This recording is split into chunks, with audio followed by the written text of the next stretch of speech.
네, 이번 시간에는 시험실 관리에 대해서 설명을 드리겠습니다. 우리가 시험실에서 하는 것은 보통 테스팅, 그러니까 시험이죠. 시험을 하는 대상은 이제 원료, 용기, 마개, 라벨링, 공정의 중간 물질이 되겠죠. 그런 시험법을 이제 보통 IPC라고 한다고 말씀드렸죠. In Process Control. 그리고 제품에 대한 관리, 그러니까 최종 제품에 대해서 시험을 하는 CQ의 항목이라고 저번 시간에 말씀드렸습니다. 그래서 이런 내용들에 대해서 테스팅을 해야 되고요. 그런 테스팅에 대해서 컨트롤을 해야 됩니다. 그러면 이제 그런 테스팅을 하는 장비, 기기는 적절한 주기로 교정 또는 관리가 되야겠죠. 그리고 테스팅을 하기 위해서는 이제 여러 가지 선제 조건이 필요한데, 일단 스펙이 있어야 됩니다. 기준. 얼마를 패스 기준으로 볼 거냐. 예를 들어 pH 항목이라고 봤을 때 우리 A 제품에 대해서는 6에서 pH 8이 우리는 스펙이야 라고 하면 요 안에 들어와야 실제 제품이 패스가 되겠죠. 그리고 스탠다드라는 거는 이제 우리가 테스팅을 하기 위해서 이 장비에 대한 점검을 해야 될 거잖아요. 그러면 이제 보통 우리가 스탠다드를 4, pH 4, 그리고 7, 10 정도의 이제 스탠다드 용액을 가지고 있어요. 얘는 이미 검증된 스탠다드예요. 얘는 무조건 4야. 얘는 7이야. 10이야를 이제 알고 있는 스탠다드들이 있는 거죠. 그래서 pH 메터, pH 장비를 가지고 얘 스탠다드에 확인을 해봤더니 얘는 4가 잘 나오네. 오케이. 얘는 7이 잘 나오네. 얘는 10이 나오는지를 이제 점검하는 그런 이제 스탠다드가 될 거고요. 그래서 이런 스탠다드들은 우리가 주로 시험하는 그 타겟 또는 스펙을 포함하고 있어야 돼요. 예를 들어 우리가 6에서 8 사이에 이제 스펙이 있는데, 우리가 이걸 제외한 4에서 7만 스탠다드를 가지고 점검을 했어요. 10이 아니라.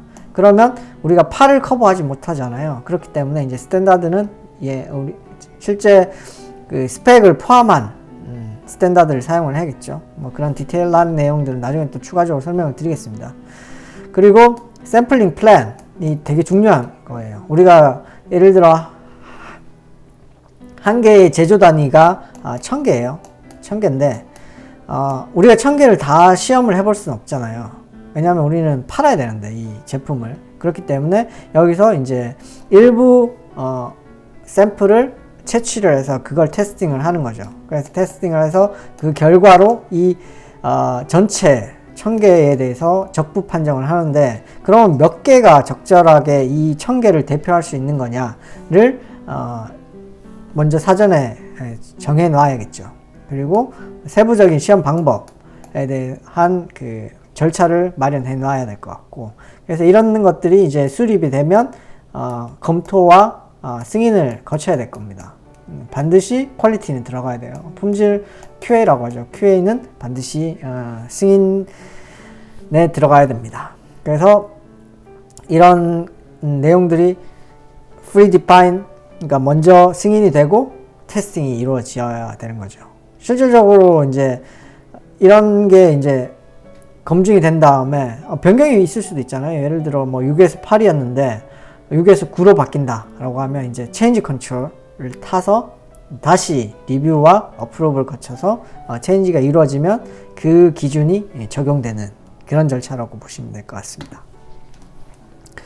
그리고 이제 가장 중요한 실제 제품의 릴리즈 테스트인데, 릴리즈 테스트는 여러 가지 항목들이 있어요. CQA 항목이라고 말씀드렸죠. 그게 확인 시험, 그리고 에피커시, 유효성, 그리고 무균성, 그리고 안전성, 순도 등등의 시험 방법들이 있습니다. 이런 시험 방법들은 시험법 밸리데이션을 통해서 이제 검증이 돼야 되고 문서화가 돼야 됩니다.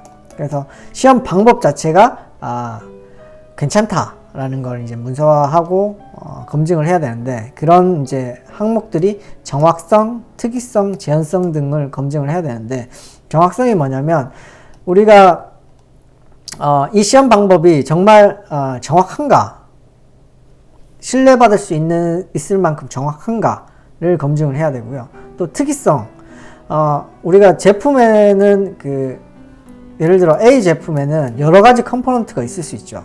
뭐 여러 가지 산물들이 있을 거예요. 뭐 한 개의 구성 요소만 있는 건 아니잖아요. 여러 가지가 있는데 우리는 여기서 예를 들어 퓨리티를 측정하기 위해서 얘를 측정하고 싶어. 그러면 실제 테스팅하는 테스팅 방법이 얘만 특이적으로 검출할 수 있는가에 대해서 검증을 하는 거고요. 재현성은 이런 테스팅 방법이 여러 번 걸쳐 진행이 되더라도 실제 똑같은 유사한 결과를 내는가 등등을 검증하는 것을 이제 시험법 밸리데이션이라고 합니다. 그리고 아까 말씀드린 스페시피케이션, 문서화된 스펙에 대해서 부합하지 않는 제품은 당연히 부적합 처리를 해야 되고, 그거에 대해서 이제 후속 절차는 이제 진행이 돼야겠죠. 그리고 이제 보관검체 리저브 샘플이라고 있는데, 이 리저브 샘플은 우리 공장에서 출하된 제품에 대해서 이상이 있을 시 검증하기 위한 목적으로 보관을 하는 거예요.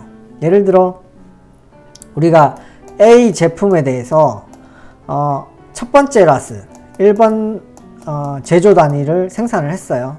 생산을 하면 1번 제조 단위 생산하면 이거에 대해서 이제 보관 검체를 채취를 하는 거예요. 그래서 제조 단위별로 보관 검체를 보관한다 라고 보시면 되는데, 이 1번 랏에 대해서 우리가 그러면 보관 검체를 채취를 하는데 수량을 몇 개를 채취를 할 거냐를 정의하고 있어요. 이건 이미 규정에서 박혀 있어요. 그래서 이제 CQA 항목이 있다고 했잖아요. 테스트 항목이 CQA 항목들이 뭐 한 10가지 있으면 멸균이랑 발열성 시험을 제외하고 그런 CQA 전체 항목을 모두 테스트할 수 있는 필요 분량의 두 배를 보유해야 되는 거죠. 그러니까 우리가 CQA 10개 테스팅을 해야 하는데 샘플이 200개가 필요하다. 그러면 실제 보관 검체는 400개를 보관해야 되는 거죠. 근데 이제 멸균이나 발열성 시험을 제외한 거니까 요거는 멸균이나 발열성 시험, 무균이나 발열성 시험 같은 경우에는 이제 1회분만 보관해도 됩니다. 그래서 요거는 좀 어려운 거니까 어쨌든 그런 규정까지 절차화되어 있다라고 보시면 될 것 같고, 그러면 이 보관 검체를 무기한 보관할 수는 없잖아요. 그러면 이제 그런 것들이 언제까지 보관을 해야 되는가? 실제 랏의 제조 단위의 유효기한 후 1년, 의약품의 유효기한 후 1년을 동안 보관하면 된다. 그 이후에는 버려도 된다. 왜냐하면 이미 그 약은 시중에 없을 거잖아요. 그러면 클레임 걸릴 이유도 없고 우리가 검증할 필요가 없으니까 그런 것들은 이제 버려도 된다. 이런 얘기인 거죠. 이상으로 이제 시험실 관리에 대해서 설명을 드렸습니다.